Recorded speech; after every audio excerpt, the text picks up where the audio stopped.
On the PMP exam, the best project manager is usually not the one who gives strict orders, controls everything, or watches every small detail the team does. Instead, PMI prefers a project manager who supports the team, clears roadblocks, listens carefully, and helps people do their best work. That is servant leadership. In this video, we will break down what servant leadership really means for the PMP exam and how to recognize it in tricky questions. We will solve PMP-style questions so that you can spot the correct answers with confidence. So, let's get started.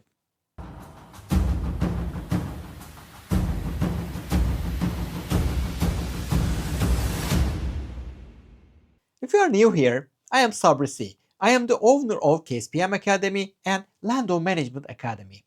My online PMP exam prep course has been a bestseller for years, and it has helped thousands of professionals pass their PMP exam on their first attempt. Now, the name itself can be a little confusing at first. When we hear servant, we might think, does that mean the project manager is weak, or does it mean letting the team do whatever they want? Well, not at all. Servant leadership is actually a very strong leadership style. It simply means that as project managers, we put the team first. Our job is to create the environment where the team can perform at its best. So, think of it like this. We are not the star player on the field. We are the coach on the sidelines, making sure everyone has what they need to win. That mindset alone will help you answer many PMP questions. PMI cares so much about servant leadership, but why? Well, in today's world, many projects use agile or hybrid approaches. Teams are expected to be self organizing. They collaborate closely, adapt quickly, and continuously improve. In that kind of environment, directive leadership does not work very well. If a project manager tries to control every detail, approve every tiny decision, and assign every task, the team slows down. But when the project manager acts as a servant leader, the team moves faster and delivers more value. So, whenever you see agile, scrum, hybrid teams, or cross functional teams mentioned in a PMP question, your brain should immediately whisper, servant leadership. Let's talk about the key servant leader behaviors the PMP exam loves.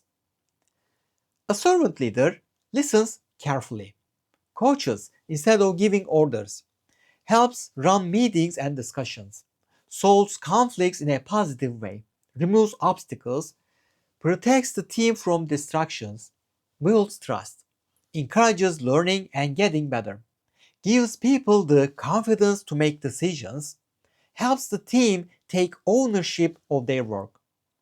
If you see these words in answer choices, lean toward them. To understand servant leadership better, it helps to compare it with the traditional command and control directive style of managing projects. So, a traditional manager says, I assign tasks, I decide the solution, follow my instructions. But a servant leader says, how can I help you succeed? What is blocking you? What do you need from me? A traditional manager escalates problems quickly. On the other hand, a servant leader first tries to coach, facilitate, and resolve the issue within the team. A traditional manager protects the schedule at all costs, but a servant leader protects both the team and value delivery because burned out teams stop producing good results. So, on the exam, when we see options like replace the team member, escalate immediately to the sponsor, issue a formal warning, or take over the work personally, we need to be careful. Those are often not servant leader answers. Most of the time, PMI prefers options that indicate things like facilitate a discussion, coach the team member, remove impediments, encourage collaboration, support the team, help them find a solution, and so on. Let's go through some classic PMP style questions where servant leadership usually wins. A project team is experiencing conflict because two developers strongly disagree about the technical approach to use for a key feature. The disagreement is starting to slow progress. What should the project manager do? A. Decide on the technical solution and instruct both developers to follow it. B. Escalate the issue immediately to senior management for resolution. C. Facilitate a discussion between the developers, listen to both perspectives, and help the team reach a shared solution. D. Replace one of the developers to avoid further conflict. When answering these types of questions, we should usually assume that the project manager is acting as a servant leader. So the real question becomes, what will a servant leader do in this situation? A servant leader focuses on supporting the team rather than imposing decisions or escalating too quickly. By facilitating a discussion and listening to both sides, the project manager creates a safe environment and helps the team resolve the conflict collaboratively. This approach builds trust and encourages ownership. Options A and B rely on directive actions instead of empowering the team. Option D is an extreme step and would not be appropriate as a first response when no serious risk is present. Therefore, the best answer is C.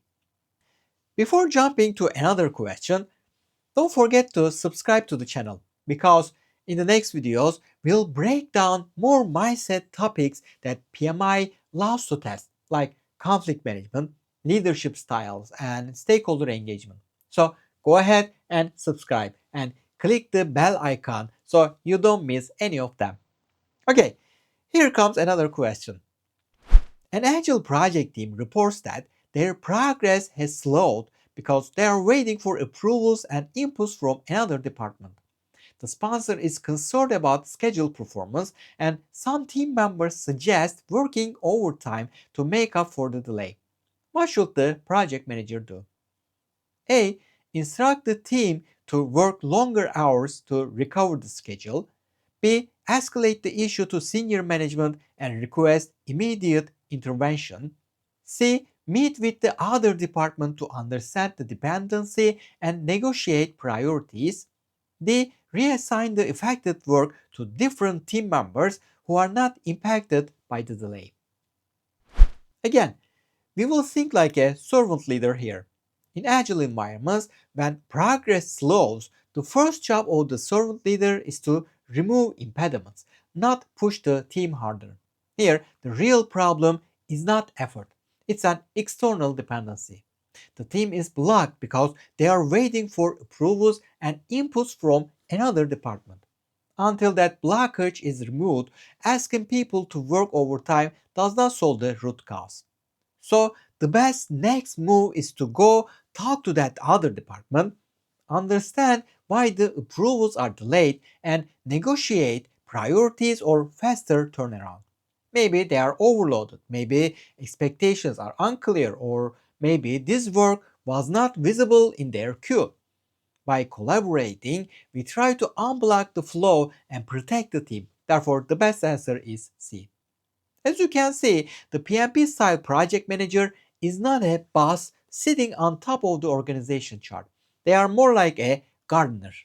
We don't pull the plants to make them grow faster, do we?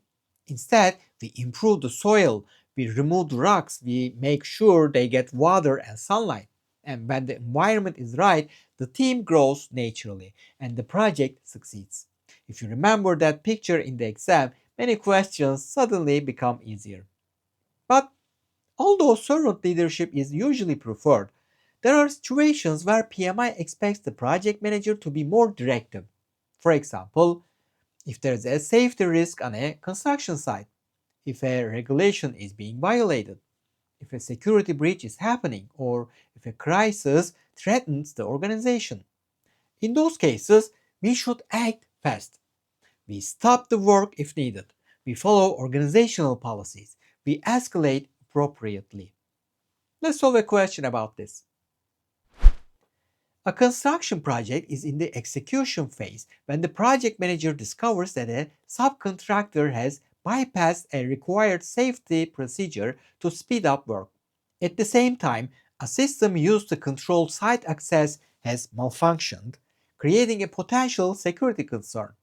The team suggests discussing the issue during the next meeting so they can decide together how to proceed. What should the project manager do? A. Facilitate a team discussion and allow the team to determine the best corrective action. B. Allow work to continue while gathering additional information to minimize schedule impact. C. Encourage the team to test alternative approaches to improve safety while maintaining productivity. D. Stop the affected work immediately, follow organizational and regulatory procedures, and escalate the issue. So, even though servant leadership is usually preferred, PMI expects the project manager to take a quick and firm action when there are safety, security, legal, or crisis situations. In this case, stopping the work, following official procedures, and escalating the right people are necessary. Options A and C delay strong action, and option B allows unsafe conditions to continue, which is not acceptable in a high risk situation. Therefore, the best answer for this question is D. Servant leadership shows up most clearly in agile and hybrid teams, where the project manager focuses on facilitating rather than directing. But even in predictive projects, servant leadership still matters. We still remove obstacles. We still coach team members. We still build trust.